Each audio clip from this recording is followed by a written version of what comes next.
Cesc. Cesc? No hi és. No. Oye, Gerard, ¿te puedo preguntar una cosa? La respuesta es sí. Aquest és el meu color de cabell natural. No, lo que quiero saber es si es cierto eso que dicen que Cesc quiere abandonar el Arsenal, equipo donde le adoran, y volver al Barça, equipo que le vendió por 4 pesetas. I pots pujar-hi de peus a 3.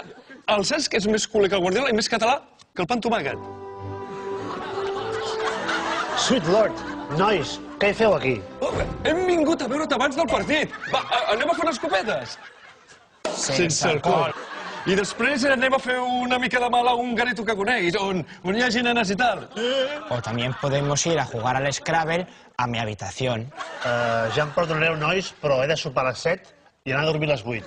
Ostres, Cesc, no et reconec. T'estàs tornant anglès o què? No, home, no.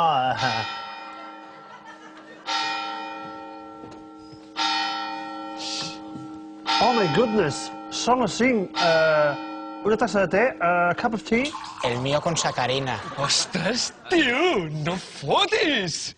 Li estava explicant a l'Andrés que tu ets un català de socarrel, un culer de la vella escola, un jugador ferm com una manilla, un patriota que quan sent l'himne del Barça se li posa la pell de gallina. Ja t'he entès. Que passa que aquí em tracten molt bé. Em deixen ser capità de l'equip. Sí, però segur que trobes a faltar el fuet d'Osona. Y el clima mediterráneo. I les pubilles catalanes. Y el Teatre Museu de l'Ida Figueres. No se'n parli més. Me'n torno a casa. A més, segur que el president de la Generalitat no és tan xoso com els polítics d'aquí.